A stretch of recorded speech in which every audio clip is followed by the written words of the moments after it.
जय जय श्री राधे, जय जय श्री राधे, जय जय श्री राधे। परम मंगलमय परात्पर अखिलेश्वर अकारण करुणा वरुणालय भक्तवांछा कल्पतरु तड़िद्युति विनिंदित पीतांबरधारी बाल श्री कृष्ण के श्री चरणों में वंदन करते हुए तथा भगवान की हृदय स्वरूपा आत्मवल्लभा माता राधा रानी के श्री चरणों में वंदन करते हुए एवं भगवान की वांगमयी प्रतिमूर्ति के रूप में विद्यमान, शब्द रूपी मूर्ति के रूप में विद्यमान श्री मद्भागवत महापुराण धर्म ग्रंथ को हृदय से वंदन करते हुए समस्त आए हुए कथा प्रेमियों को, कथा श्रोताओं को, माताओं बहनों का इस कथा में हार्दिक स्वागत करते हुए समस्त ब्रह्म समाज, समस्त संत समाज और भक्त समाज को हृदय से वंदन करते हुए जहां दूर दूर तक मेरी वाणी का संचार हो रहा है वहां पर स्थित समस्त जीवधारियों के हृदय मंडल में विराजमान मेरे आराध्य प्रभु बाल श्री कृष्ण को हृदय से वंदन करते हुए हम कथा में प्रवेश करें। गत वर्ष की भांति इस वर्ष भी चैत्र नवरात्रि के पावन अवसर पर श्री नागा बाबा स्वामी शंकरपुरी जी महाराज के सानिध्य में हमें माता जयंती की गोद में बैठ करके इस दिव्य कथा का रसास्वादन करने का सौभाग्य प्राप्त हुआ है और भागवत रूपी अमृतमयी इस अथाह समुद्र में रस का जो समुद्र है, भागवत रूपी रस का, उस समुद्र में अवगाहन करने का सौभाग्य मिला है, उसमें डुबकी लगाने का सौभाग्य मिला है, उसमें गोता लगाने का सौभाग्य मिला है। ये बहुत सौभाग्य की बात है। कल तृतीय दिवस की कथा में हमने कुरुवंश का किस प्रकार से नाश हुआ अहंकार के कारण और किस प्रकार से सभी पांडवों ने स्वर्गारोहण किया, भगवान अपनी लीला संभरण करके वैकुंठ को गए, इसका वर्णन सुना और समय के अभाव के कारण अंत में कथा को समासर रूप देना पड़ा, समास रूप में आगे बढ़ाना पड़ा। जो कथा 4 घंटा चल सकती थी उस कथा को 4 मिनट में पूरा किया और अंत में हमने सुना कि भगवान मनु और शत्रुपा की जो बेटी थी देवहूति, उनका विवाह हुआ ब्रह्मा जी के पुत्र कर्दम ऋषि के साथ में और कर्दम ऋषि के साथ में जब विवाह हुआ तो उनसे 9 बेटियां पहले पैदा हुई, उसके बाद में एक बेटे का अवतार हुआ जो साक्षात भगवान का ही स्वरूप है, अवतार है, जिनका नाम है कपिल भगवान। और कपिल भगवान एक ऐसे पुत्र थे जिन्होंने स्वयं व्यास बनकर के व्यासपीठ पर बैठ करके अपनी माता देवहूति को भागवत रूपी ब्रह्म ज्ञान दिया था, भागवत रूपी कथा सुनाई थी, जिससे मंत्र मुग्ध हो गई उनकी माता।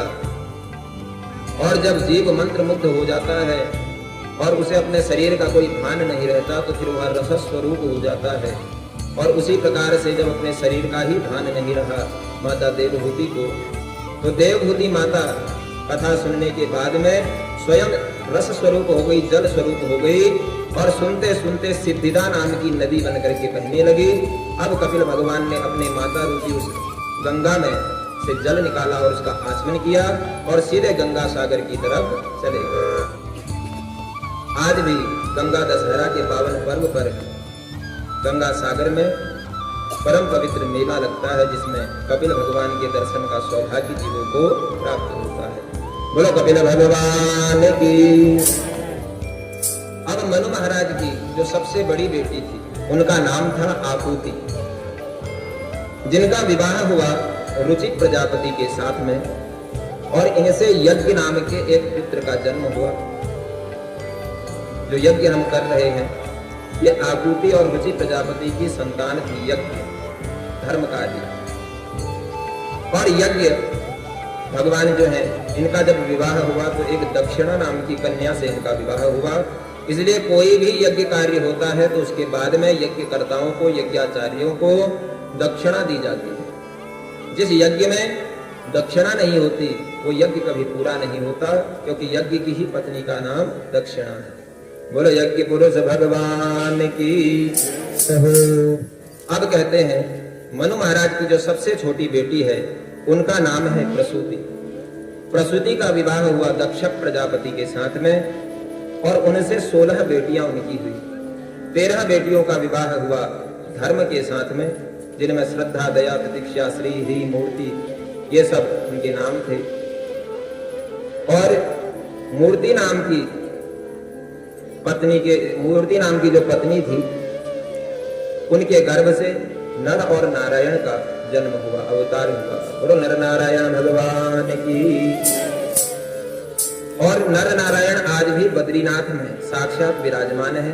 जो श्रद्धा भाव से बद्रीनाथ में दर्शन करने जाता है तो नर नारायण का स्वरूप जो है वहां दर्शन वह कर सकता है। उसके बाद कहते हैं उनकी एक बेटी का नाम था स्वाहा, जिसका विवाह अग्नि के साथ में हुआ। इसलिए जब भी कोई यज्ञ कार्य होता है तो यज्ञ में आहुति देते समय स्वाहा कहा जाता है। अग्नि की पत्नी का नाम ही स्वाहा था। और एक बेटी का विवाह हुआ पितरों के साथ में, जिसका नाम था स्वधा। स्वधा नाम की बेटी का विवाह पितरों के साथ में किया गया, जो बरहिखद आदि पितर होते हैं। उनकी एक बेटी जिनका नाम है सती महाराज, और सती जी का विवाह हुआ भगवान भोलेनाथ के साथ में। बोलो सती महारानी की।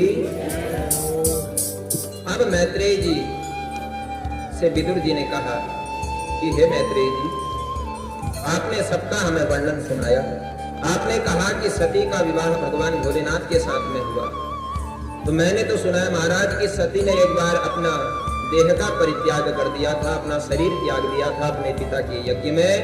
तो ऐसी कौन सी बात हो गई थी महाराज कि सती को अपने प्राणों की आहुति देनी पड़ी?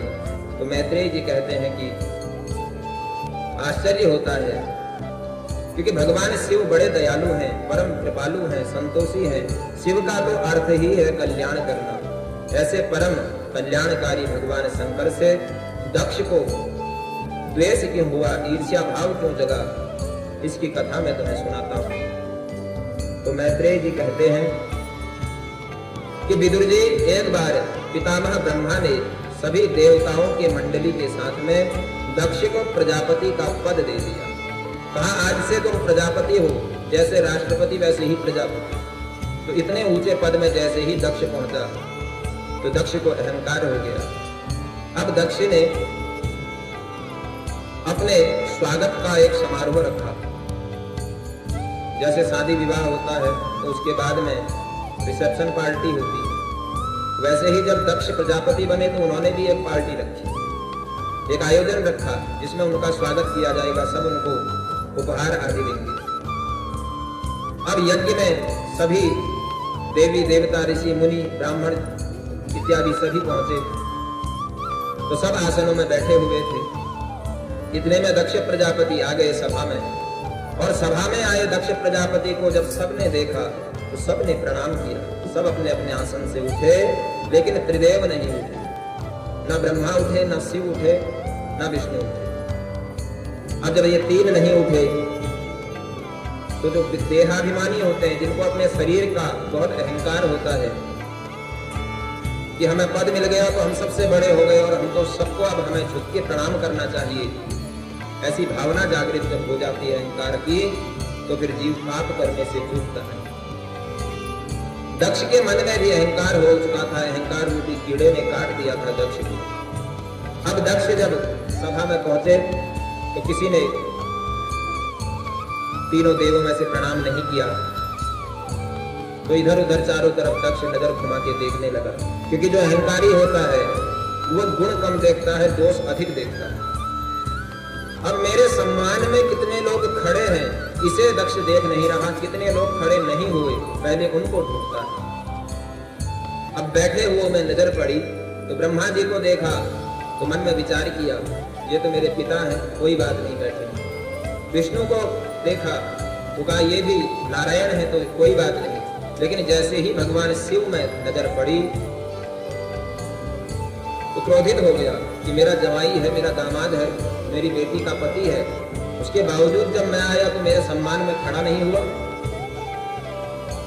तो क्रोध से तमतमा उठा और अपने आसन के पास जाकर के खड़ा हो गया और जाते ही बोलना शुरू किया, श्रूयतां ब्रह्म ऋषयो में सहदेवा सहाग्नयः साधूनां भृगतो वृत्तं नाज्ञानन्नं जमत्सरात्।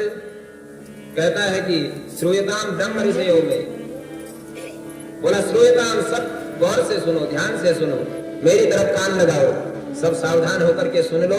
तो सभी सावधान हो गए, सबने नजरें गड़ा ली कि अब दक्ष प्रजापति हैं, इस सभा के अध्यक्ष हैं आज के, तो कुछ बोलेंगे तो कुछ विशेष ही बोलेंगे, तो सुनना चाहिए। और सब सुनने के लिए तैयार हुए, सबने नजरें गड़ाई। तो दक्ष ने बोलना शुरू किया। दक्ष कहता है कि मुझे बस एक बात कहनी है कि जब कोई विशेष कार्य होता है, कोई विशेष आयोजन होता है, तो उसमें किसी भी असभ्य व्यक्ति को नहीं आना चाहिए, किसी भी असभ्य व्यक्ति को बुलाना नहीं चाहिए। सभ्य समाज में सभ्य लोगों को ही आना चाहिए। असभ्यों का समाज में क्या काम? अब तो सब एक दूसरे के मुंह को देखने लगे, सब ऋषि मुनि, सब देवगण एक दूसरे को देखते हैं और कहते हैं कि अरे भैया यहाँ पर असभ्य कौन है? इस सभा में तो सब ऊंचे ऊंचे पद प्रतिष्ठित लोग हैं, सभी देवगण हैं, तो इनमें कौन है जो असभ्य है? किसकी बात कर रहा है दक्ष? तो सब एक दूसरे को देखते हैं। तो दक्ष बोलता है, अरे इधर उधर क्या देखते हो, किसको भूल रहे हो? क्या तुम्हें ये शंकर दिखाई नहीं देता? अरे इसके बराबर कौन है यहाँ असभ्य? भूतों के साथ में रहता है, शमशान में रहता है, नंगा घूमता है, भस्म रमाये रहता है, गले में नागों की माला डालता है। मुझे तो शर्म आती है इसे अपना दामाद करने में। और गालियां देनी शुरू की, अयम तु लोकपालानाम, अयम तु लोकपालानाम, यशोघ्ना निरपत्रपः, यशोघ्ना निरपत्रपः। कहता है कि अयम तो लोकपालानाम, हम लोकपालों का, हम राजाओं का, हम महाराजाओं के लिए शंकर कैसा है? तो यशोघ्ना निरपत्रपः, कहता है यशोघ्न है, हमारे यश को मारने वाला है, हमारे यश का नाश करने वाला। निरपत्रप है, कहता है निरपत्रप कहते हैं जो, जिसको किसी चीज की लज्जा नहीं होती, शर्म नहीं होती, तो ये निर्लज्ज है और हमारे यश का हरण करने वाला है। लेकिन निरपत्रप का एक दूसरा अर्थ भी है। यदि गुणवानों की दृष्टि से देखा जाए तो निरपत्रप का अर्थ है जिसके ऊपर किसी का हाथ नहीं, जिसको किसी का सहारा नहीं, उसको जो सहारा दे वो निरपत्रप होता है। तो भगवान भोलेनाथ से बड़ा सहारा देने वाला और कौन हो सकता है? जिस जीव को यह संसार ठुकरा देता है, जब जीव मर जाता है तो संसार जब घर से धक्के मार के उसे निकाल देता है, तो यही भोलेनाथ शमशान में कहते हैं कि बेटा आजा, आज के बाद तेरी जो चिंताएं हैं सब दूर हो जाएंगी और तू आज से हमारा साथी है, हमारे साथ शमशान में रहेगा। तो ऐसे भगवान भोलेनाथ है। इन भोलेनाथ को गालियां देनी शुरू की। आंखों में अहंकार का चश्मा लगा हुआ है दक्ष के, तो जो मन में आता है बोलता ही चला जाता है, बोलता ही चला जाता है। अब धीरे धीरे तो बोलना शुरू किया तो नंदी जी से भी रहा नहीं गया। अब जब भोलेनाथ को गाली देंगे तो नंदी जी को तो बोलना ही है। नंदी जी ने कहा, अरे दक्ष, इतने दोष तुम्हें आज हमारे भोलेनाथ में दिखाई दे रहे हैं। अरे जब तुमने अपनी बेटी का विवाह हमारे भोलेनाथ से करवाया था, क्या तब तुम्हारी आंखें फूट गई थी? क्या तब तुम्हें दिखाई नहीं दे रहा था कि हमारे भोलेनाथ में कितने दोष हैं? उस समय तो बड़ा विवाह किया, बड़ा स्वागत किया। दक्ष हंसने लगा। दक्ष ने कहा, अरे नंदी, तू तो एक मूर्ख बैल है। अरे तेरे इस भोलेनाथ से, तेरे इस शंकर से मैं अपनी बेटी का विवाह कभी नहीं करता। क्या योग्यता है तेरे इस शंकर में जो मेरा दामाद बनेगा, मेरे बेटी का पति बनेगा? ऐसी कोई योग्यता तेरे शंकर में नहीं है। वो तो मेरे पिता श्री ब्रह्मा जी ने कहा, उनकी वचन की लाज रखने के लिए मैंने इससे अपनी बेटी की शादी की, क्योंकि तेरे शंकर और मेरी सती का तो कोई मेल ही नहीं है। और कहता है गृहीत्वा मृगसावाक्षा पाणिं मरकटलोचना।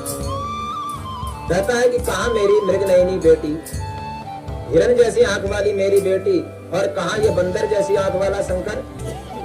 सबके पास 2 आंख, इसके पास 3 आंख। क्या मेल है मेरी बेटी के साथ में इसका। फिर बोलता है, अरे मेरी बेटी तो चांद के समान है, चंद्रमा के समान है, और ये तेरा शंकर ये तो जुगनू के समान है। क्या मेल रखता है। कोई मेल नहीं है मेरी बेटी और तेरे स्वामी का। और खूब बोलना शुरू किया तो नंदी जी फिर से बोले। अब खड़े होने लगे दक्ष को डांटने के लिए, तो भगवान भोलेनाथ ने पकड़ लिया हाथ नंदीश्वर का। बोले कि हे नंदी, अब तुम कुछ मत कहना, तुम चुपचाप बैठ जाओ।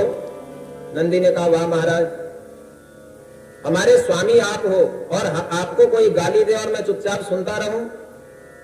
शास्त्र कहता है कि कोई यदि स्वामी को, पति को गाली दे तो उसकी जीभ काट लो, और इतनी सामर्थ्य ना हो तो कान में उंगली डालो और वहां से चले जाओ।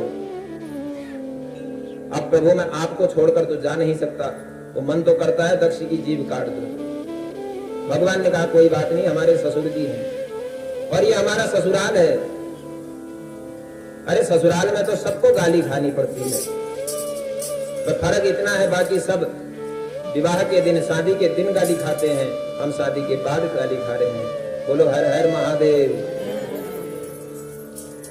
भोले बाबा तो बहुत बोले हैं, उनसे कुछ भी कहो वो बुरा नहीं मानते। भोले बाबा ने कहा, कोई बात नहीं, हमें गाली खाने में कोई आपत्ति नहीं है। अब जब दक्ष के सामने श्री नंदीश्वर बैठ गए तो दक्ष का जो अहंकार था और बढ़ गया कि अब तो ये नंदीश्वर भी मुझसे कुछ बोलता नहीं है, तो मैं और कुछ ज्यादा बोलूं। अब तो इतना क्रोध बढ़ा, इतना क्रोध बढ़ा कि सीधे बोल दिया कि अरे सभी लोकपालों, सभी ऋषि मुनियों, सभी देवगणों, सुन लो, आज के बाद मैं इस शंकर को सभी यज्ञों से बहिष्कृत करता हूँ। किसी भी यज्ञ में कोई भाग इस शंकर को ना मिले, इस बात का ध्यान रखना। ऐसा शाप दे दिया। अब जब शाप दिया तब नंदीश्वर से रहा नहीं गया। नंदीश्वर भी खड़े हो गए और क्रोध में भर गए। क्रोध में लाल आंखें उन्होंने कर ली और कहा कि अरे मूर्ख, अरे दक्ष प्रजापति, तुझे प्रजापति का पद क्या मिला। तू तो अहंकार में इतना भर गया, अभिमान से इतना डूब गया तू कि तुझे कोई बात समझ नहीं आती, कोई बड़ा छोटा तुझे दिखाई नहीं देता। तो ठीक है, जब से तू सभा में आया है तब से बड़बड़ाता जा रहा है। मैं तुझे साथ देता हूं, तू बड़बड़ाता रह जाए, बकरे का तुझे मुख लग जाए। अब जो इतना सुना तो सभी ऋषि मुनि सब खड़े हो गए। अब तो सापों की बरसात होने लगी। भृगु ऋषि खड़े हो गए। भृगु भी दक्ष के ही भाई हैं। तो भृगु ऋषि खड़े हुए। भृगु ने कहा, अरे नंदी, तू ये ससुर दामाद के झगड़े में पड़ा क्यों। अब पड़ ही गया तो एक बात हमारी भी सुन।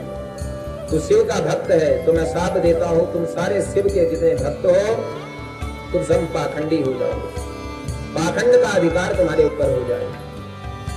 अब इतना सुना तो सभी शिवगण खड़े हो गए। शिवगणों ने कहा, रे भृगु बाबा, जब तुम्हारी लड़ाई नंदीश्वर से थी तो साप सभी शिव भक्तों को क्यों दिया। हम शिव भक्त भी तुझे साथ देते हैं, तुम सब ब्राह्मण जो है चाटुकार हो जाओ, लालच तुम्हारे अंदर आ जाए। अब तो सांपों की बरसात होने लगी। भोले बाबा खड़े हो गए। भोले बाबा ने बोला कि तुम अपने अपने सांप में सुधार करो, ये सांप देना ठीक नहीं है। ना शिव भक्त रहेंगे ना ब्राह्मण रहेंगे तो धर्म कहाँ होगा, धर्म का नाश हो जाएगा। तो उसके बाद कहा कि जो शिव भक्त शिव भक्ति में परायण होंगे, शिव की पूजा करेंगे, उनमें पाखंड कम होगा, पाखंड का कोई उन पर असर नहीं होगा। उसी प्रकार से जो ब्राह्मण वेद परायण होगा, गायत्री मंत्र इत्यादि का जापक होगा, उसको लोभ लालच का भी कोई प्रभाव नहीं पड़ेगा। इस प्रकार से निवारण दिया। और कहते हैं शिवजी ने मन में सोचा कि मैं यहाँ स्वागत समारोह में आया हुआ था, लेकिन यहाँ तो साप समारोह हो गया, साप के ऊपर साप एक दूसरे को सब देते चले गए, तो हमारा यहाँ रहना अब ठीक नहीं है, हमें यहाँ से चले जाना चाहिए।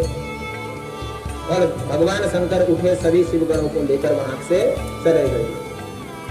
अब क्योंकि जब कोई अपना कष्ट देता है, कोई ऐसी बात बोल जाता है जो सुनने योग्य ना हो, तो फिर क्या होता है, रिश्ता कुछ खराब हो जाता है, रिश्ते में दरार आ जाती है, रिश्ता टूट जाता है। अब कोई समझा बुझाकर उस रिश्ते को जोड़ तो लेगा, लेकिन जुड़ भी जाएगा तो उसमें एक गांठ तो लग जाती है, क्योंकि रही मन धागा प्रेम का, मत तोड़ो चटकाई, टूटे से फिर ना जुड़े, जुड़े गांठ बढ़ जाए।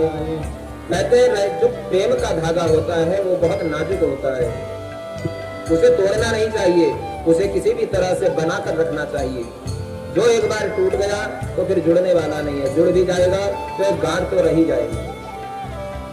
तो इस दिन मुझसे उसने ऐसा कहा था, तो रह रह करके वो बात याद आएगी और उतनी बार उसके प्रति मन खराब होगा। इसलिए जहाँ प्रेम है तो वहां पर बहुत सोच समझ के बोलना है, जो मुंह में आया सो बोलना नहीं। क्योंकि पराया यदि कोई ऐसा कह दे जो अच्छा ना लगे तो उसे तो जीव भूल जाता है, लेकिन अपना यदि कह दे तो फिर भूला नहीं जाता, वो हमेशा मरने तक याद रहता है। एक बार सोना और लोहा आपस में बात करने लगे। अब सोने ने लोहे से कहा कि भैया लोहे, जब तेरा कोई औजार वगैरह बनता है, कोई बर्तन बनता है, तो तुझे खूब पीटा जाता है, और मेरा भी कोई आभूषण बनता है तो मुझे भी पीटा जाता है। लेकिन एक बात बता भैया, कहते हैं कि सोना कमजोर होता है, सोना बहुत लचीला होता है और लोहा बहुत कठोर होता है। फिर मेरे समझ में ये नहीं आती कि तू भी पिटता है, मैं भी पिटता हूँ, लेकिन जितना तू रोता है उतना मैं नहीं रोता, तो कौन बड़ा हुआ? तो लोहा रोने लगा। लोहे ने कहा भैया तू इस दर्द को नहीं समझ सकता। क्यों? बोला देख, तू सोना है, तुझे मारने वाला लोहा है, लेकिन मैं लोहा हूँ, मुझे मारने वाला भी लोहा है। तू परायों से पिट रहा है, इसलिए तू अपना दुख किसी को सुना लेगा। मैं अपनों से पिट रहा हूँ, इसलिए अपना दुख सुनाऊं तो किसे सुनाऊं। तो इसलिए जब अपना कोई कुछ ऐसा बोल दे तो वो सीधे हृदय में लगता है, हृदय विदीर्ण हो जाता है। आज भोलेनाथ का भी हृदय टूट गया और भगवान भोलेनाथ वहां से चले गए। अब शंकर भगवान तो चले गए, लेकिन दक्ष के मन में जो आग जल रही थी कि भोलेनाथ ने मेरा अपमान किया, मेरे सम्मान में खड़े नहीं हुए, तो सोचा कि एक बार अब शंकर का बढ़िया से अपमान करूं। मैं बहुत अच्छी बेइज्जती भोलेनाथ की करता हूं, तब मेरे मन को शांति मिलेगी। और इतना कह करके फिर एक यज्ञ का आयोजन किया। हरिद्वार में एक दिव्य यज्ञ का आयोजन हुआ और वहां पर सभी लोकपालों को, सभी राजाओं को, सभी देवताओं को, सबको बुलाया, लेकिन भोलेनाथ को कोई निमंत्रण नहीं भेजा। अब जब भोलेनाथ को निमंत्रण नहीं भेजा तो भोलेनाथ जाएं कैसे? इधर सभी देवी देवता, सभी ऋषि मुनि जा रहे हैं अपने अपने विमानों में बैठ करके। माता पार्वती, माता सती ने देखा कैलाश पर्वत से ऊपर तो विमान उड़ते चले जा रहे हैं, सबके वाहन आदि जा रहे हैं। तो पूछ लिया, अरे बहन कहाँ जा रहे हो? तो किसी देवी ने कहा, अरे बहन सती, आज तेरे मायके में एक बहुत बड़े यज्ञ का आयोजन होने जा रहा है। तेरे पिताजी ने बहुत बड़ा यज्ञ समारोह रखा है, क्या तू नहीं चल रही? अब माता पार्वती के समझ में नहीं आई, हमारे पिताजी घर में यज्ञ और हमें मालूम नहीं। अब उनसे क्या कहती? उनसे कहा, हाँ हाँ बहनों आप चलो, मैं आती हूँ पीछे। तो सब जाने लगी। अब मन ही मन सोचने लगी कि हमारे पिताजी ने यज्ञ करवाया, हमसे उतना प्रेम हमारे पिता दक्ष करते थे, फिर आखिर हमें निमंत्रण क्यों नहीं दिया? फिर अपने मन को मनाती हैं, क्योंकि मायके की बात है, तो अपने मन को मनाती है कि शायद भूल गए होंगे, बहुत बड़ा आयोजन है, बहुत लोगों को निमंत्रण दिया होगा।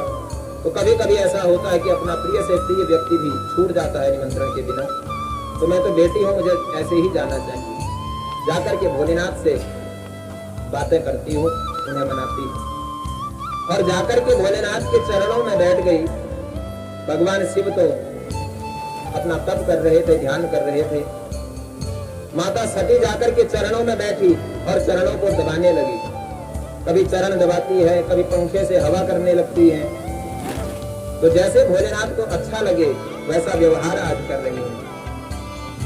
अब भोलेनाथ की आंखें खुल गई।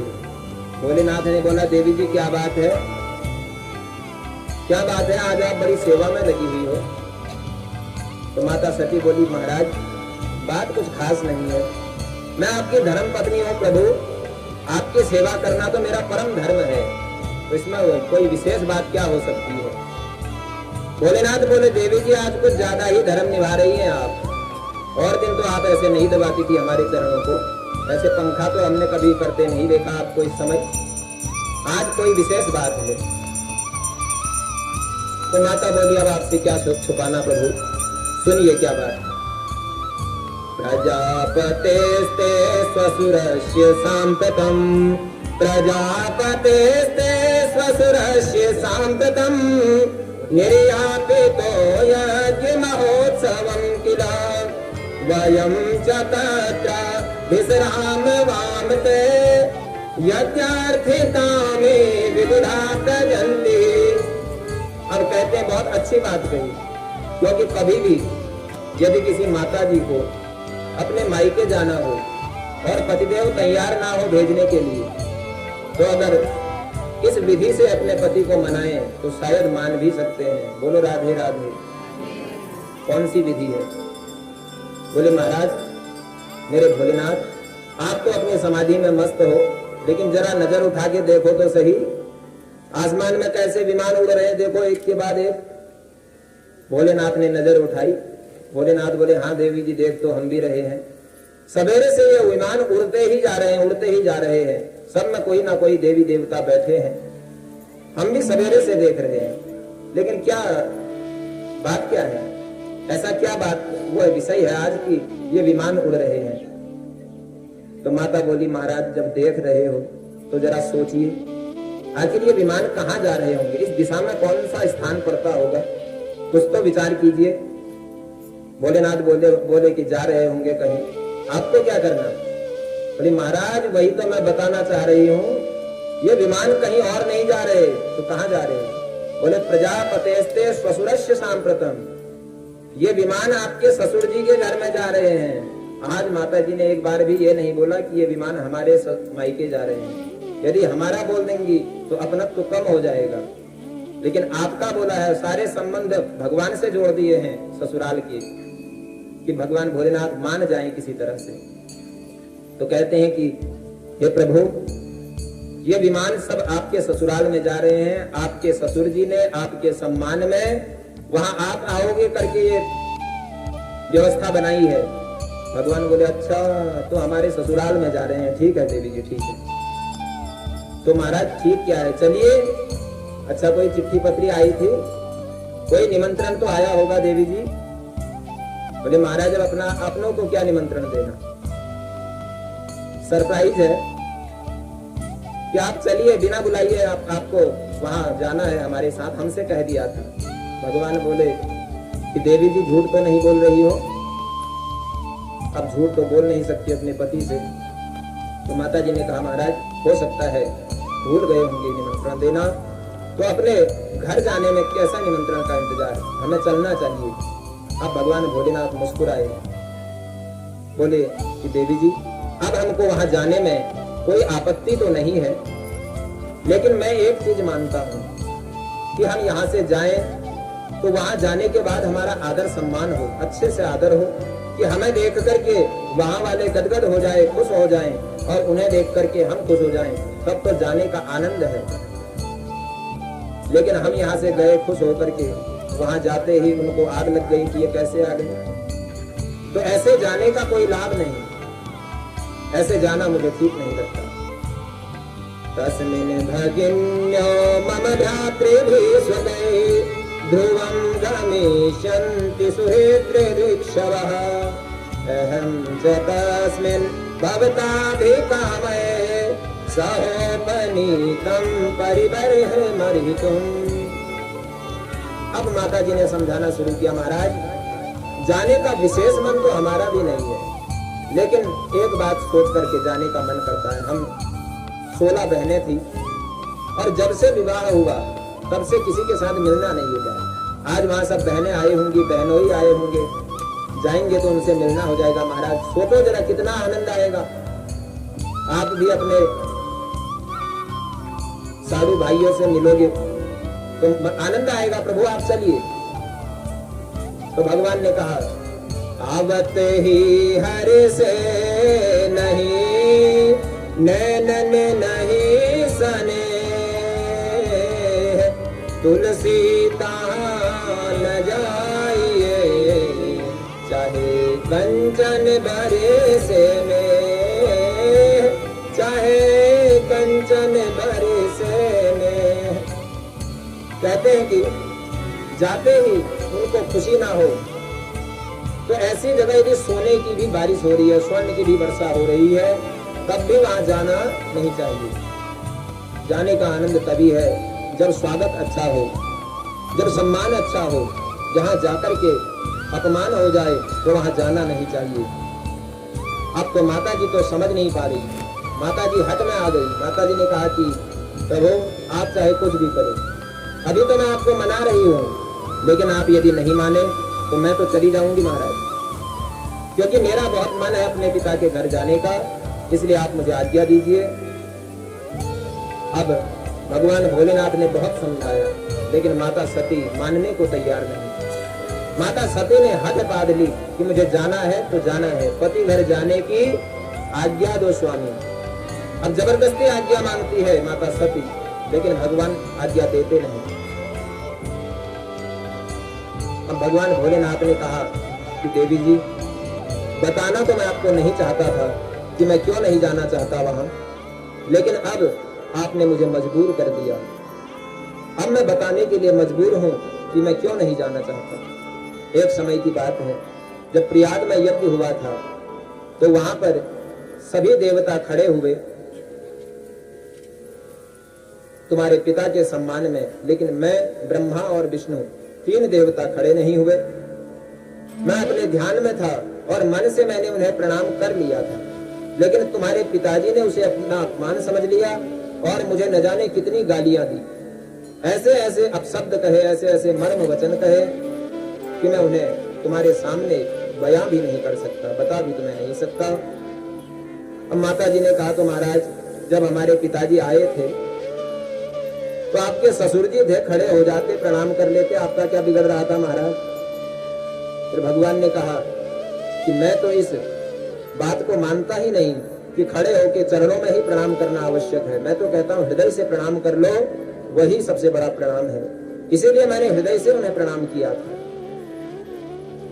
क्योंकि मैं अपने ध्यान में था।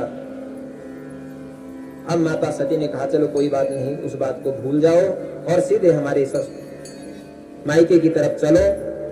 लेकिन भगवान ने कहा कि हे सती, वहां जाना तुम्हारे लिए भी ठीक नहीं होगा, क्योंकि जैसे अपशब्द उन्होंने हमसे कहे उनको मैं तो किसी तरह से सह गया, लेकिन मुझे विश्वास है यदि वही अपशब्द तुमसे कह दिए तो फिर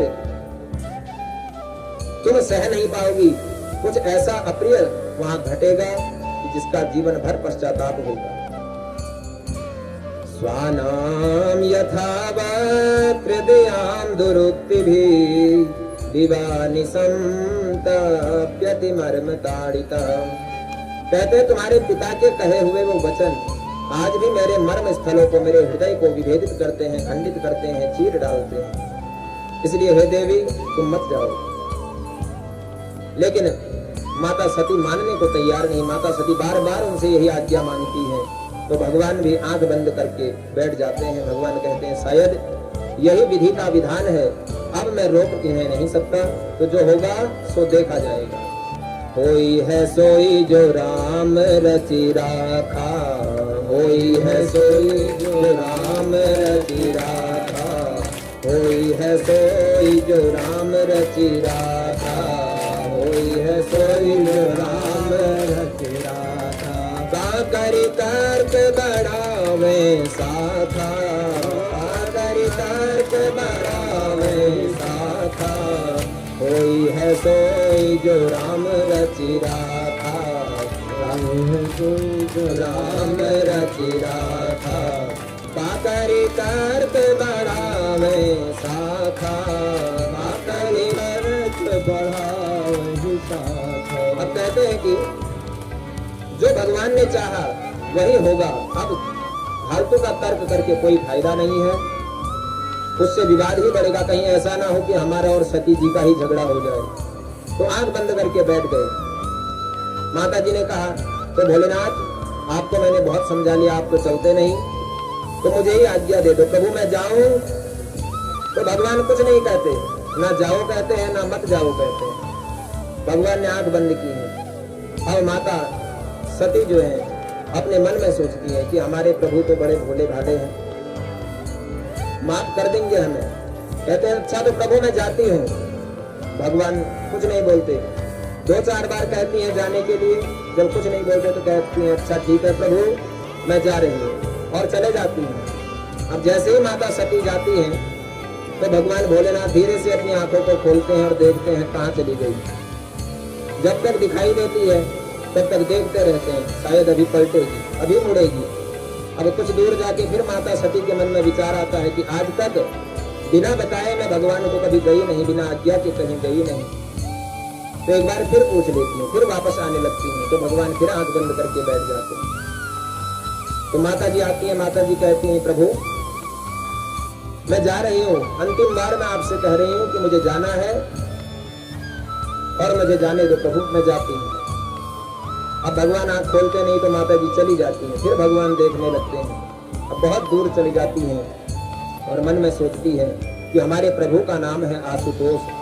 आशु शीघ्रम तुष्यति यह सह आशुतोषः, जो बहुत जल्दी संतुष्ट हो जाते हैं, मान जाते हैं, उनका नाम है आशुतोष, उनका नाम है भोलेनाथ। तो आज चली जाती हूँ अभी, और आने के बाद मैं मना लूंगी भोलेनाथ को। ऐसा कह करके बहुत दूर निकल जाती हैं। अब भगवान देखते हैं अब तो बहुत दूर चली गई, अब शायद वापस आने वाली नहीं है। तो अपने सभी नंदी इत्यादि गणों को बुलाते हैं कि अरे नंदी आदियो जल्दी आओ, तुम्हारी माता जी चली गई हैं दक्ष के घर, मुझे डर है कि वहां कुछ अप्रिय ना हो जाए, इसलिए तुम सब उनके साथ में जाओ, उनकी सेवा में जाओ।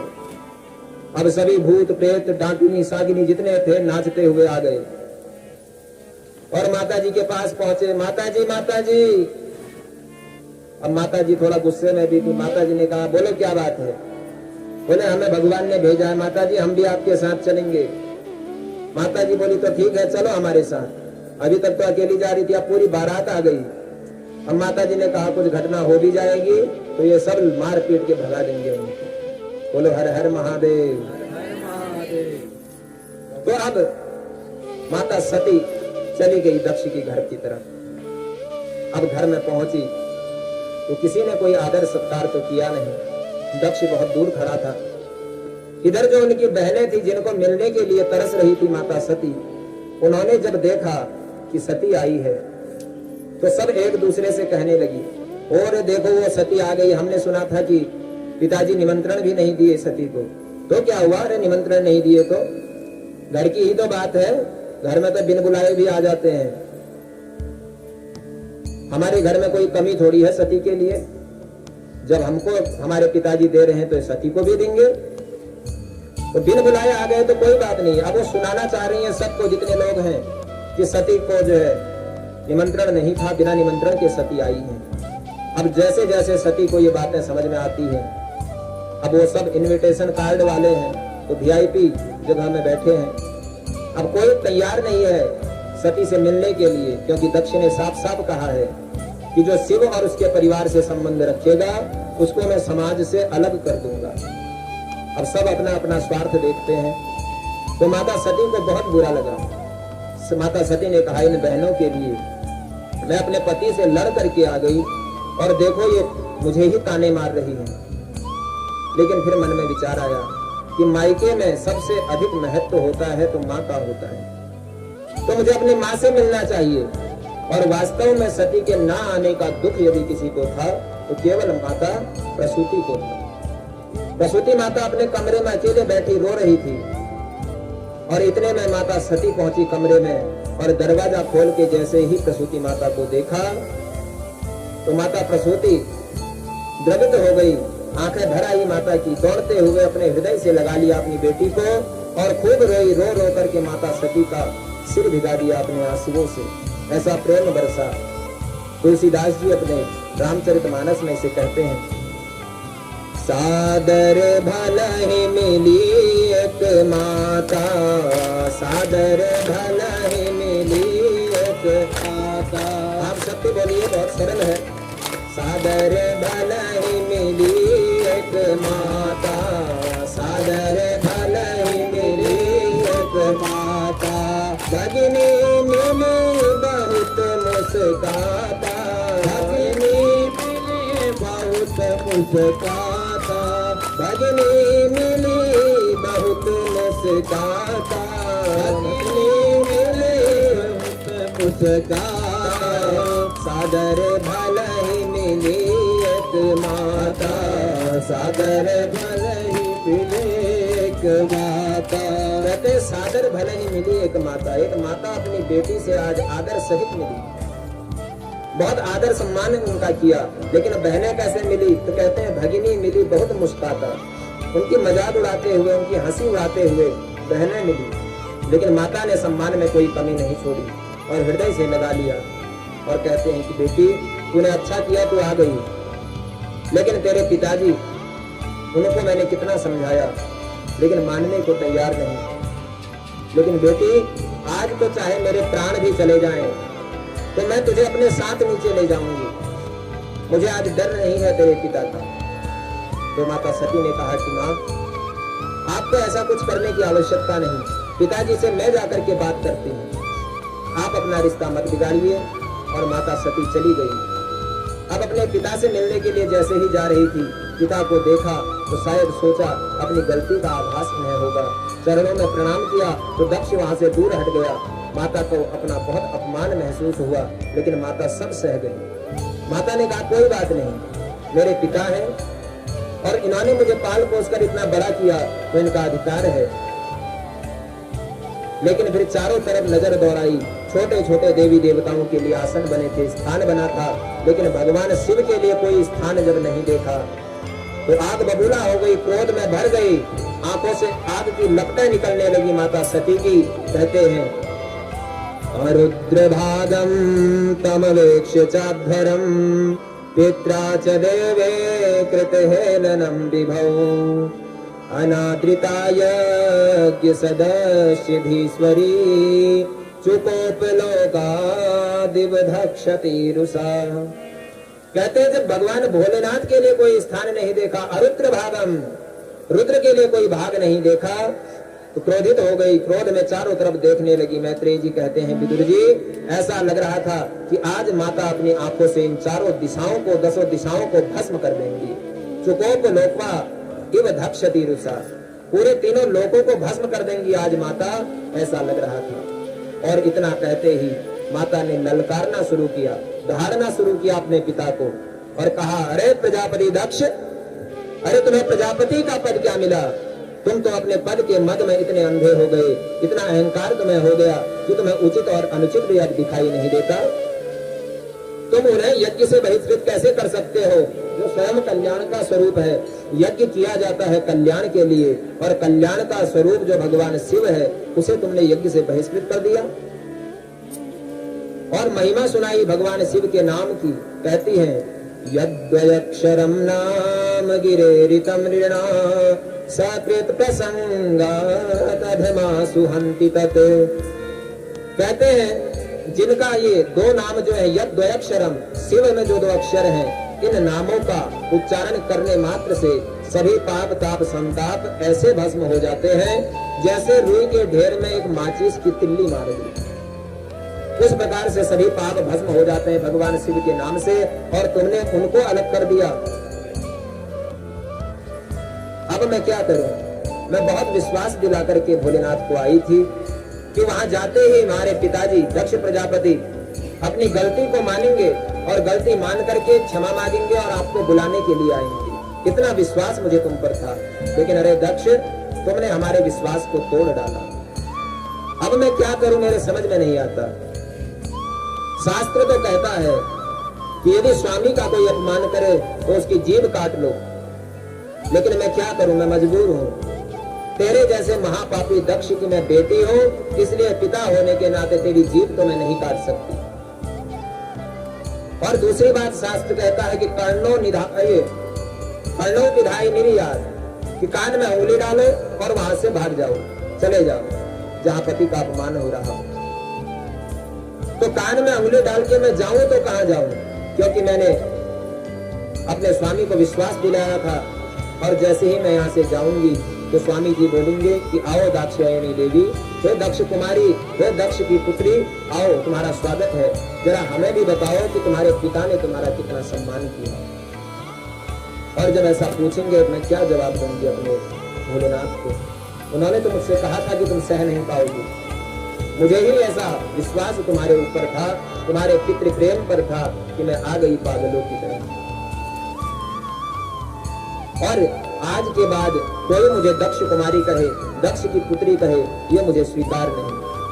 मैं नहीं चाहती कि आज के बाद मेरा तुम्हारे साथ कोई संबंध हो, लेकिन मैं ये भी जानती हूँ कि जब तक मेरा ये शरीर है तब तक इस शरीर के साथ में तुम्हारा पिता होना भी जुड़ा हुआ है, इसे कोई तोड़ नहीं सकता। तो मैं आज इस शरीर को ही नष्ट कर देती हूँ। क्यों?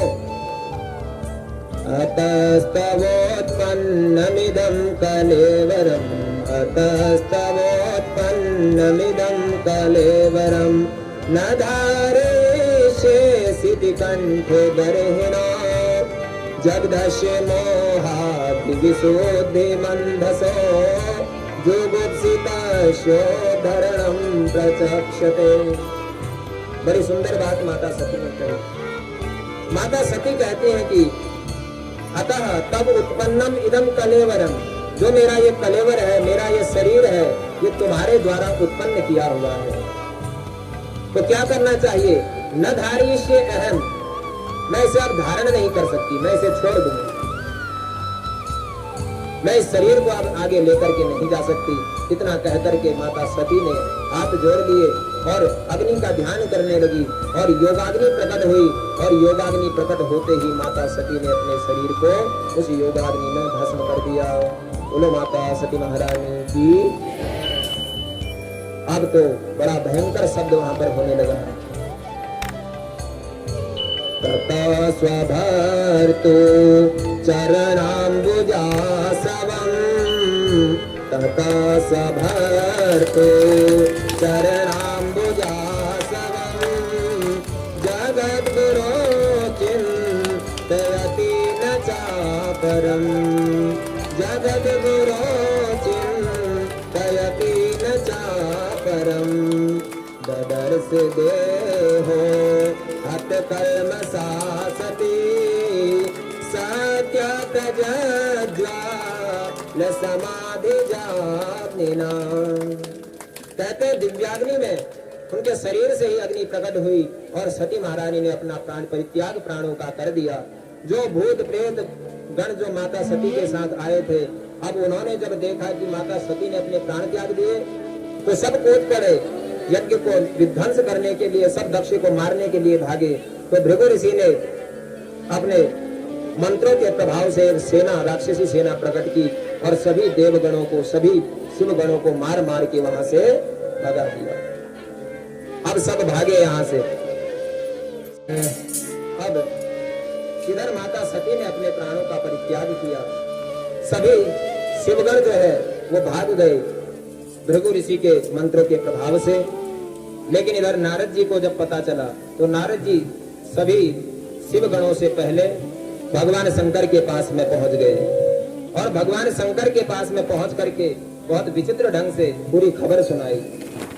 भवो भवान्या निधनम प्रजापते, रसकृपाया अवगम्य नारदात्, स्वपार्षदस्येन्य च तत्त्वरोर्दुभिः, विद्रावितं क्रोधम पारमादधे।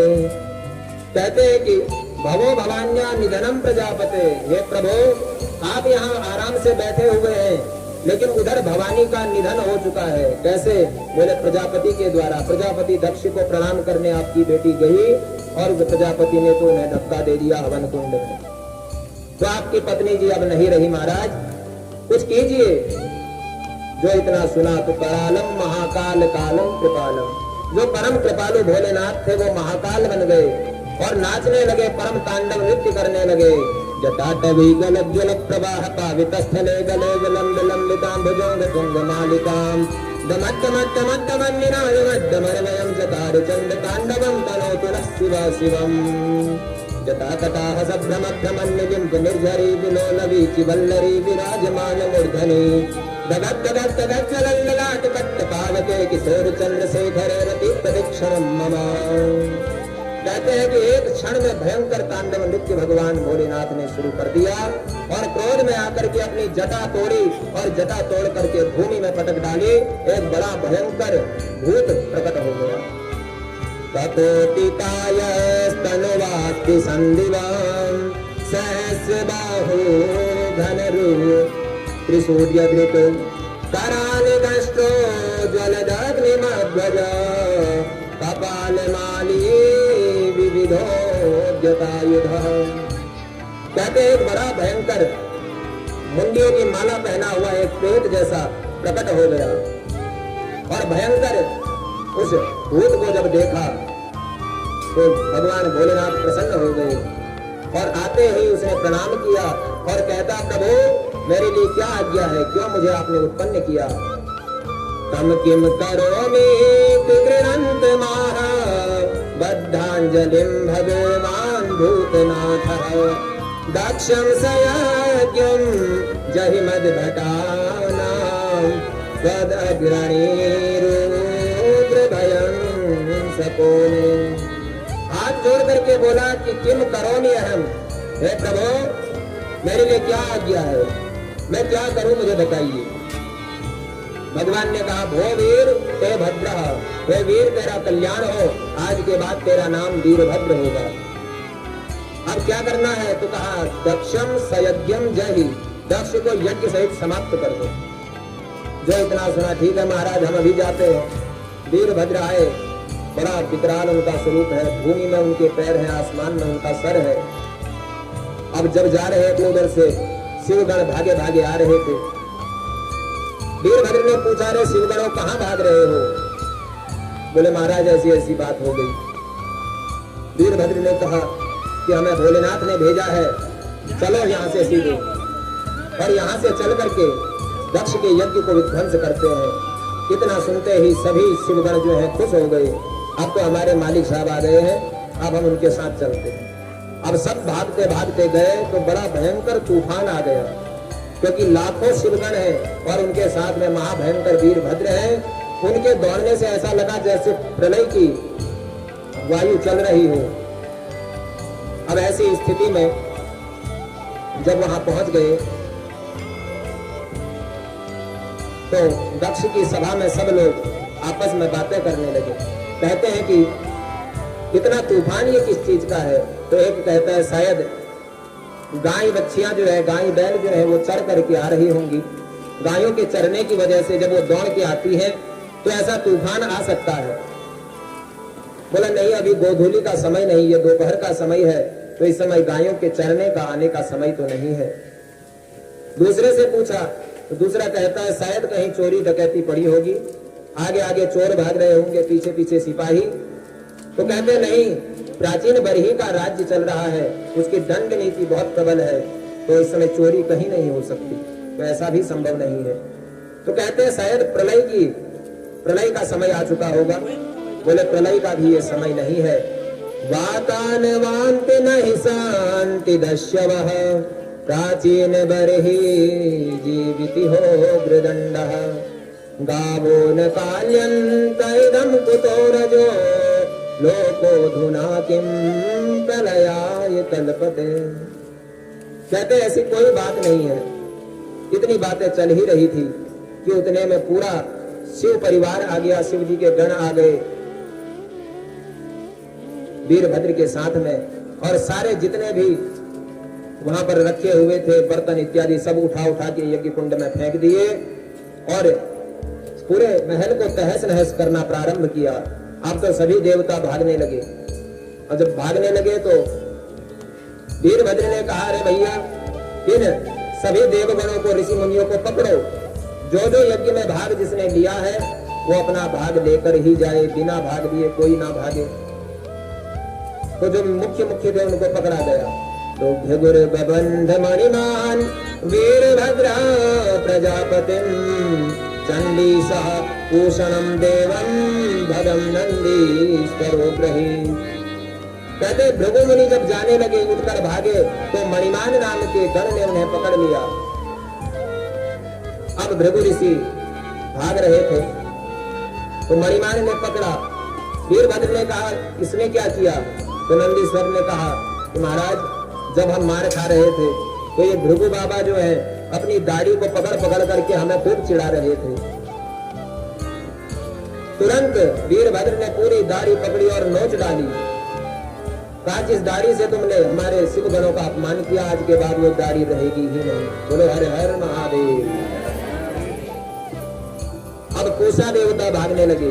जब पूषा देवता भागे तो पूषा देवता जब भागने लगे तो उन्हें चंडीस नाम के गण ने पकड़ लिया। इन्होंने क्या किया महाराज? तो कहते हैं कि हे वीरभद्र, जब हम सब मार खा रहे थे तो खूब बत्तीसी दिखा दिखा के हंस रहे थे। एक मुक्का मारा, बत्तीसी साफ कर दी, बिल्कुल वेदांती बना करके छोड़ दिया।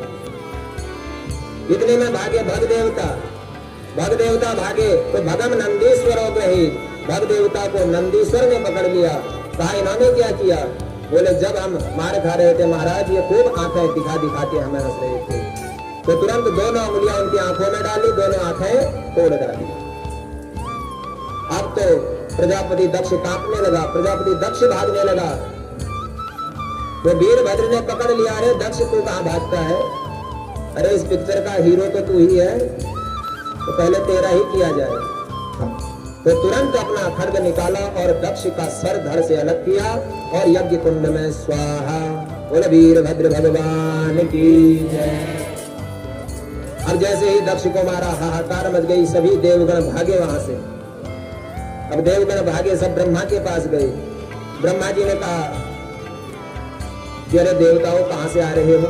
बोले महाराज दक्ष के यज्ञ में गए थे। ब्रह्मा जी ने कहा हम नहीं गए, विष्णु नहीं गए, शिव नहीं गए, तो तुम क्यों गए? बोले महाराज सोचा था आप 3 आज नहीं हो तो कुछ अच्छा खासा माल हमें भी मिलेगा, इसलिए आज चले गए प्रभु। ब्रह्मा जी ने कहा हमारे पास तो कोई रास्ता नहीं, चलो विष्णु के पास चलते हैं, सारे उपाय उनके ही पास हैं। तो सबके सब भागे भागे भगवान विष्णु के पास पहुंचे। विष्णु से कहा, विष्णु ने कहा जब हम नहीं गए तो तुम क्यों गए? बोले महाराज अब की खाई सो खाई, आगे खाई तो राम दुहाई। भगवान ने बोले, भगवान कहते हैं पहले गलती करते हो फिर पछताते हो। अरे अब तो चिड़िया खेत चुग के चली गई, अब तुम्हें जो दंड मिलना था निर्धारित हो गया, और भोले बाबा भी अभी त्रिशूल लेके खड़े हैं, तुम सब मारे जाओ, प्रभु किसी तरह से हमें बचा लो। और सबके सब चले गए भोलेनाथ के पास। भगवान नारायण ने कहा कि हे ब्रह्मा जी, आज तक हमें भगवान शंकर ने कभी डांटा नहीं है, हमसे बहुत प्रेम शंकर करते हैं और शंकर से बहुत प्रेम हम करते हैं, इसलिए मैं नहीं चाहता आज गुस्से में मैं भोलेनाथ के पास जाऊं और कुछ 2-4 बातें मुझे ही सुना दें। हमारे इस प्रेम को बने रहने दो ब्रह्मा जी, आप बुजुर्ग हो और आपने डांट भी बहुत बार खाई है भोलेनाथ से, तो आज भी आप ही जाओ आगे। अब ब्रह्मा जी आगे चले गए। ब्रह्मा जी जैसे ही भोलेनाथ के पास गए तो भोलेनाथ तो परम शांत हैं, क्षणे रुष्टा क्षणे तुष्टा, रुष्टा तुष्टा क्षणे क्षणे। एक पल में आग बरसने लग जाती है और एक पल में शीतलता।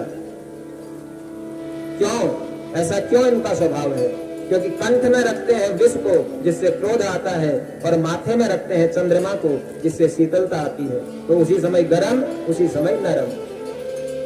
अब भोलेनाथ के पास जैसे ही ब्रह्मा जी गए तो ब्रह्मा जी को देखते ही भगवान शिव आज दुख में थे, साष्टांग चरणों में प्रणाम किया और कहते हैं कि आप मेरे पिता के समान हैं। सभी देवताओं ने कहा महाराज कैसे हैं भगवान शिव के पिता ब्रह्मा?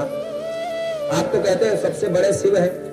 बोले शिव का ही एक अंश रूप रुद्र अवतार, जो ब्रह्मा जी को क्रोध आया तो उनके भौं के फटने से रुद्र का अवतार हुआ, उस अवतार के माध्यम से अपने पिता के समान सम्मान देते हैं और उनको साष्टांग प्रणाम भोलेनाथ करते हैं।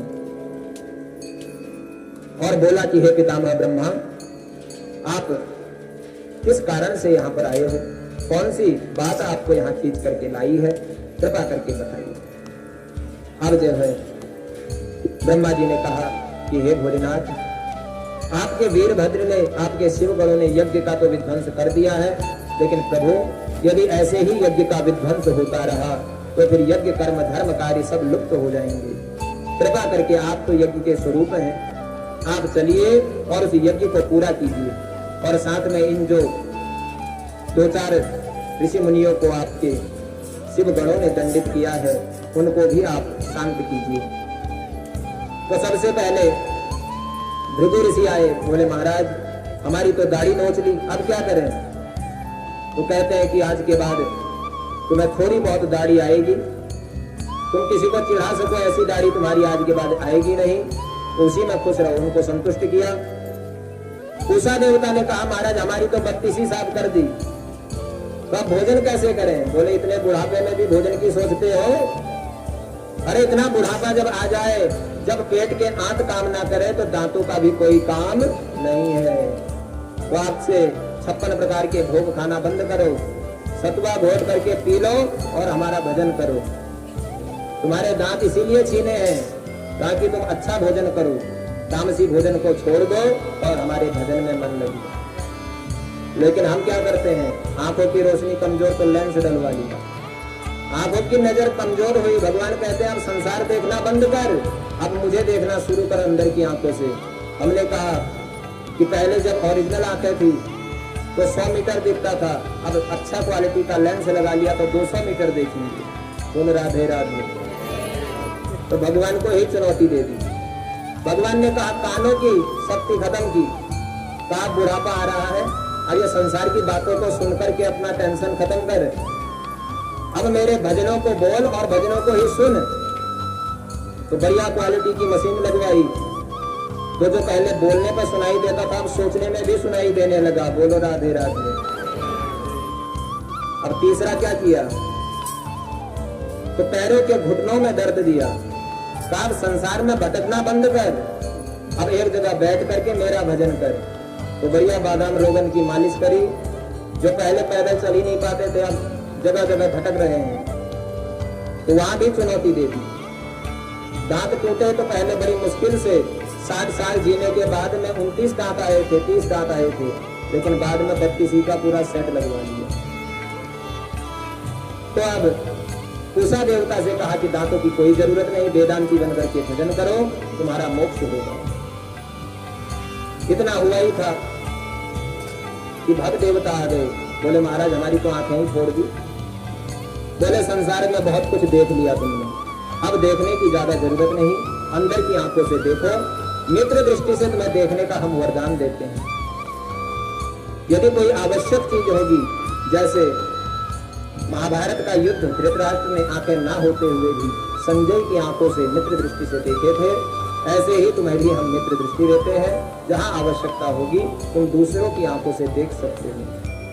तो प्रसन्न हो गए, बोले महाराज अब यज्ञ भी पूरा कर दीजिए। अब यज्ञ पूरा करने के लिए जैसे ही गए तो भगवान ने कहा कि अब जजमान को बुलाइए, क्योंकि जजमान नहीं होगा तो यज्ञ कैसे पूरा होगा। जजमान को ढूंढा गया तो जजमान का शरीर ही शरीर है, सर तो है ही नहीं। तो जजमान खड़ा होता है लेकिन बोल कुछ नहीं पाता।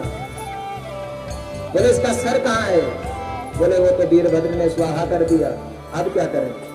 भगवान भोलेनाथ को याद आ गई कि जब हमारा अपमान हुआ था तब हमारे नंदीश्वर ने कहा था बकरे का मुख लग जाए।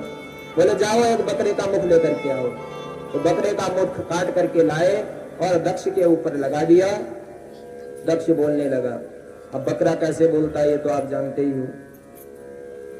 तो दक्ष जो है बकरे के मुख से स्तुति करने लगा, कहता है भूयाननुग्रह अहो भवताकृतो में दंडस्त्वयामायि हितो यदि यदपि प्रलब्धः न ब्रह्म बंधुषु च वां भगवन् अवद्या तुभ्यं हरे च कुत एव धृतव्रतेषु।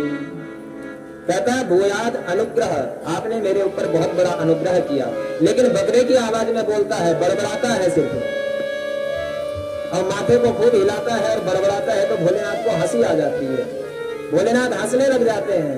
इसीलिए कहते हैं जब भी भोले बाबा की पूजा करो तो बम बम बोलो। जब बकरा बम बम बम बम करता है तो भोलेनाथ खुश होते हैं। उसी प्रकार जब कोई भक्त भोलेनाथ की पूजा में बम बम बोलता है तो भगवान को अपने ससुर जी की याद आती है और खुश होकर के मन चाहा वरदान दे देते हैं। बोले शंकर भगवान की जय। अब भोलेनाथ ने यज्ञ पूरा किया और कहा कि हे ससुर जी, आपके ऊपर मैंने इतना बड़ा दंड बरसाया, आप गुस्सा तो नहीं हुए? अब दक्ष को समझ में सब कुछ आ चुका था, सारा अहंकार खत्म हो चुका था। तो दक्ष कहता है प्रभु, आपने मुझे दंडित नहीं किया, आपने तो मेरे ऊपर अनुग्रह किया, मुझे आपने पारितोषिक दिया, मेरी बुद्धि बिगड़ रही थी इसलिए आपने मेरा सुधार किया। जिस प्रकार से हम एक गाय को पालते हैं दूध के लिए और गाय को पालने के बाद में जब उसे कहीं चरने के लिए छोड़ते हैं और वो चरना छोड़ करके किसी और के खेत में चले जाए तो हम उसे डंडा मारते हैं। तो डंडा मार करके हम उसे कोई पाप नहीं करते बल्कि उसको किसी दूसरे के द्वारा बहुत बुरी पिटाई से बचा लेते हैं, क्योंकि जिसकी गाय नहीं हो तो फिर बिना सोचे समझे मारेगा। तो एक तरह से अनुग्रह करते हैं उसे लाने के लिए। एक बच्चा यदि गलती कर रहा है और उसके माता पिता उसको प्रताड़ित करते हैं, उसे दंडित करते हैं उसे सुधारने के लिए, तो वो कोई पाप नहीं है, वो बहुत बड़ा पुण्य है। जो बालक बाल्यकाल में अपने गुरुजनों से, अपने माता पिता इत्यादियों से पिटा होता है तो उसे अच्छा मार्ग मिलता है। वो बच्चा भविष्य में कभी किसी अन्य के हाथ से नहीं पिटता, पुलिस के हाथ से पिटने की नौबत नहीं आती।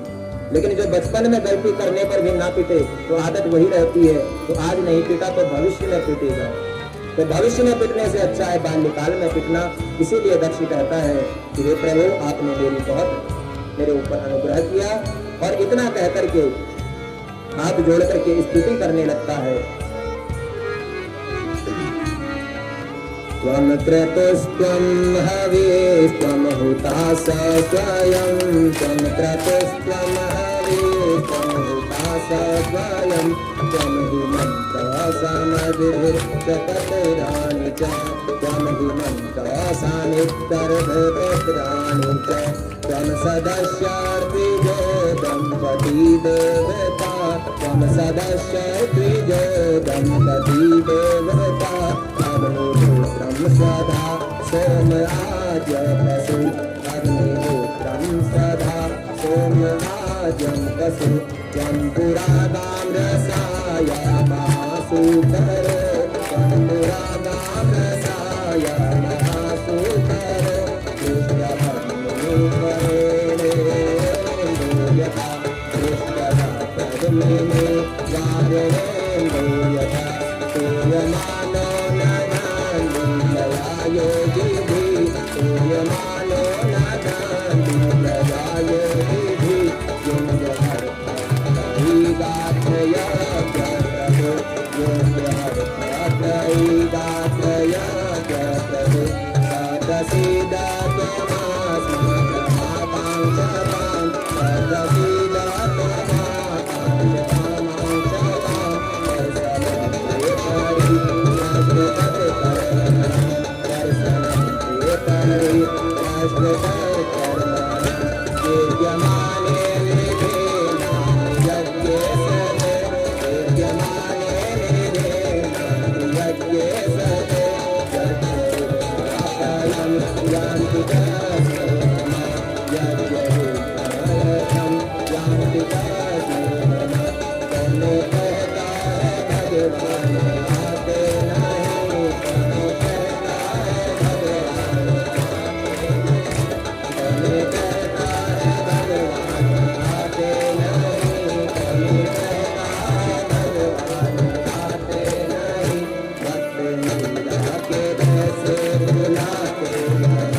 भगवान की। बहुत सुंदर स्तुति इन्होंने की। और उसके बाद में फिर जब सब स्तुति हो गई तो भगवान शिव के साथ में भगवान नारायण भी उपस्थित हो गए, भगवान ब्रह्मा भी उपस्थित हो गए और उन्होंने कहा कि अहम ब्रह्मश्च सर्वश्च जगतः कारणं परम आत्मेश्वर उपदृष्टा स्वयं दृग विशेषण। कहते हैं मुझ में, नारायण भगवान समझाते हैं कि हे दक्ष, मुझ में, ब्रह्मा में और शिव में जो द्रोह करता है, इनमें भेद करता है, कि ब्रह्मा छोटे, कि विष्णु छोटे, कि शिव छोटे, इनमें छोटा बड़ा का ध्यान करते हैं, ऐसे जीव कभी भी शांति को प्राप्त नहीं कर पाते, क्योंकि वास्तविकता में मैं स्वयं नारायण ही शिव हूँ और शिव ही नारायण है। इसलिए इन दोनों में कोई अंतर नहीं। शिवस्य हृदय विष्णु, विष्णु हृदयम शिव। शिव के हृदय में हमेशा विष्णु का वास है और विष्णु के हृदय में शिव का वास है। इसका प्रत्यक्ष प्रमाण क्या है? तो कहते हैं शिव, जिनका विशेष कार्य है संहार करना, और संहार का जो रंग होता है वो होता है नीला रंग, काला रंग, बहुत तेज रंग। और भगवान विष्णु का जो रंग है, जो कार्य है वो है पालन करना। तो पालन करना अर्थात शांति। तो शांति का जो रंग होता है वो है सफेद। लेकिन वास्तविकता में यदि रंग देखा जाए तो भगवान शिव का कैसा स्वरूप है? तो भगवान शिव का स्वरूप हम जानते हैं, कर्पूर गौरम करुणावतारम संसार सारम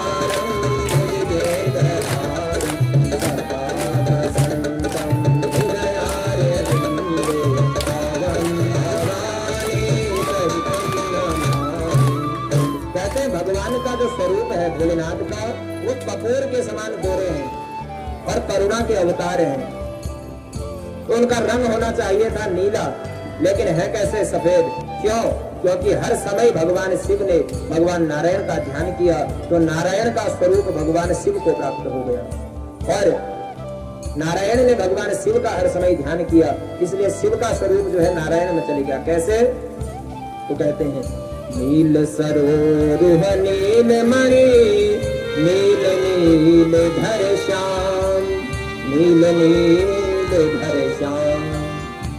कहते नील सरोरुह, जैसे एक समुद्र का रंग नीला होता है उसके पानी का, वैसे ही नील नील धर श्याम, बहुत नीला स्वरूप श्याम का है, श्री विष्णु का है।